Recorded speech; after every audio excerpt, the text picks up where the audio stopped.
இந்த வீடியோல வந்து நாங்க 2024 MCQ 48 அதை பார்ப்போம். சரியா? இப்ப நாம ஸ்கிரீன் பார்க்கலாம். ஸ்கிரீன்ல வந்து இந்த கேள்வியை பார்க்கலாம். நான் வாசிக்கிறேன். உருவில் காட்டப்பட்டுள்ளவாறு கண் இருக்கும் போது நோக்குனர் ஒருவர் ஒரு முகவையின் சுவருடன் இணைக்கப்பட்டுள்ள ஒரு மெல்லிய பிளாஸ்டிக் கீழத்தின் உச்சியை பார்க்கலாம். கீழத்தின் நீளம் h முகவையின் விட்டம் 2h முகவையின் உயரம் 3h ஆகும். பின்னர் முகவையில் உயரம் 2h வரைக்கும் நீர் ஊடுகாட்டும் திரவம் நிரப்பப்படுகிறது. இப்போது நோக்குனர் கண்ணின் தானத்தை மாற்றாமல் கீழத்தின் அடியை பார்க்கலாம். திரவத்தின் முறிவுச்சுட்டி யாது? சரி, இது வளமையாக நாங்கள் இந்த தோற்ற ஆழம் உண்மை ஆழம் நிறுவரை வச்சுக்கொண்டு இதை நாங்கள் நிறுவி பார்த்துடலாம். அதே மாதிரி நிறுவனம்னு சொன்னால் விட எங்களுக்கு கிடைச்சிடும். சரிதானே? ரைட். இப்போ என்ன சொல்லுவாங்கன்னா, இது இவ்வளவு வந்து 2h. இப்போ நாங்கள் என்ன செய்யறோம், இந்த நடுப்பகுதியிலேயே இந்த ஒளி முறிவு நடக்குது, அது செவ்வன் இருக்கிற ஒளி முறிவு நடக்குது என்று முடிவு எடுக்கிறோம். அப்போ இது எச்சா இருக்கும், இதுவும் எச்சா இருக்கும். அடுத்து என்ன நடக்குன்னு சொன்னால் இது 2h. இப்போ இதுவரையும் நீர் விடப்பட்டிருக்கு, இவ்வளவு நீர் விட்டுருக்காங்க, இது இவ்வளவும் எங்களுக்கு 2h இருக்குது. அதை விட ஒன்று என்ன, இது இவ்வளோ h. ஏன் அப்படியே 3h தான் அவங்க பார்க்குறாங்களாம், மேலே வச்சு பார்க்குறாங்க. அப்போ இது 2h. இப்போ அப்படி ஒரு கதிர் ஒன்று இங்கே வருது. இதில் கண்ணை வச்சு ஒரு ஆள் பார்க்குறார். ஆனால் கண்ட இதை வந்து அசைக்கல, அப்படியே வச்சிருக்கிறார். திரவத்தை விட முதலும் அப்படிதான், திரவத்தை விட முதல் கண் அசைக்காம பார்க்கும்போது உச்சி தெரிஞ்சது. சரிதானே? இதன் என்ன நடந்தது, இந்த உச்சி தெரிஞ்சது. கண் அப்படியே வச்சுக்கொண்டு திரவத்தை விட்ட பிறகு அதனுடைய அடி தெரியுது. இதான் அங்க இருக்கிற முக்கியமான ட்ரிக். என்ன செய்யுது, அடி தெரியுது.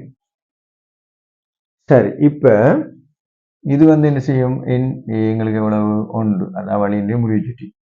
இப்ப எங்களோட திரவம் லிக்விட்னு போறோம், எண்ணெயில் தான் தேவை எங்களுக்கு.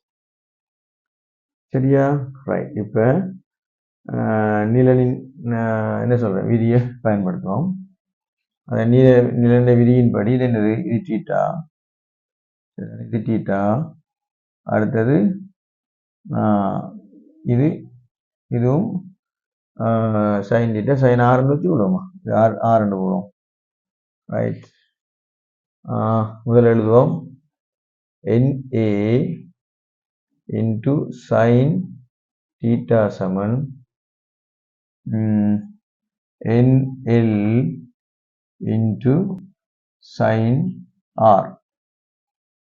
முறிவுச்சுட்டி உண்மையில் என்ன வரப்போது பாருங்க, முறிவுச்சுட்டி NL வந்து கீழே என்ன வரப்போகுது, இது ஒன்று வந்துடும். வந்தா சைன் தீட்டா எங்கில் சைன் ஆர், இதை பிரதிட்டா சரி. சரியா? சரி. இப்போ சைன் தீட்டா இது என்று பார்த்தோம்னா, இதில் இந்த பக்கங்கள் செம்பக்கத்தின் அளவை நாங்கள் இப்போ கணிக்கணும். இந்த செம்பக்கம் எவ்வளவு, இந்த செம்பக்கம் எவ்வளவுன்னு கணிச்சா தான் மிச்சத்தை பார்க்கலாம். இதுவும் h, இதுவும் h, அப்போ இந்த துண்டும் h, அப்போ இதுவும் h, இதுவும் h, இதுவும் h. அப்போ என்ன வரப்போகுது எங்களுக்கு, ரைட். அப்போ இந்த நீளம், இந்த நீளத்தை எடுத்தோம்னு சொன்னால் சும்மா போடுமே, இது ஒரு எஸ் என்று போடுறோம்னா, அப்போ எஸ் வர்க்கம் வந்து எப்படி வரும், h வர்க்கம் பிளஸ் h வர்க்கம். அப்போ எஸ் வர்க்கம் என்னவாம், 2h வர்க்கம். அப்போ எஸ் என்னவா இருக்கும், வர்க்க மூலம் 2h என்று இருக்கும். இப்போ நான் நேரவே இது எழுதலாம், வர்க்க மூலம் 2h. ரைட். இப்போ இதை நான் சொல்றேன், ஒரு பி என்று போடுறேன் இதை, இந்த தூரத்தை. அப்போ பி வர்க்கம் சமன், இது வந்து என்ன, இது 2h, இது 2h.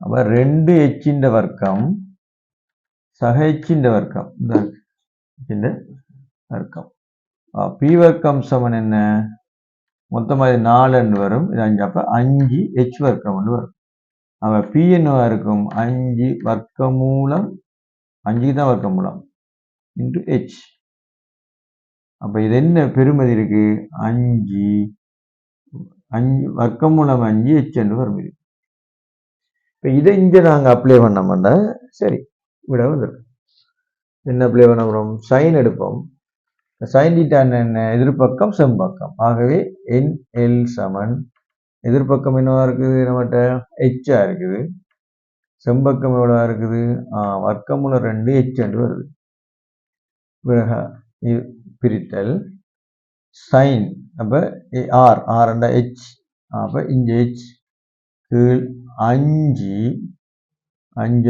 ரைட் வர்க்கமூலம் 5 ஹெச் என்று வருது ஹெச் எல்லாத்தையும் வெட்டினமா இருந்தா இது மேல போகும் அப்ப NL என்ன இருக்கும் வர்க்கமூலம் 5/2 என்று வரும் வர்க்கமூலம் 5/2 இருக்காங்க அந்த பின்னத்திலேயே இருக்கு நான் இப்ப 2 எல்லாம் கழிச்சு பிஎஸ் வேண்டாம் விட பின்னத்திலேயே இருக்கு அப்ப விடை என்ன இருக்கும் விடை எத்தனையாவது 2வது விட எத்தனையாவது விட 2வது விடையா இருக்கும்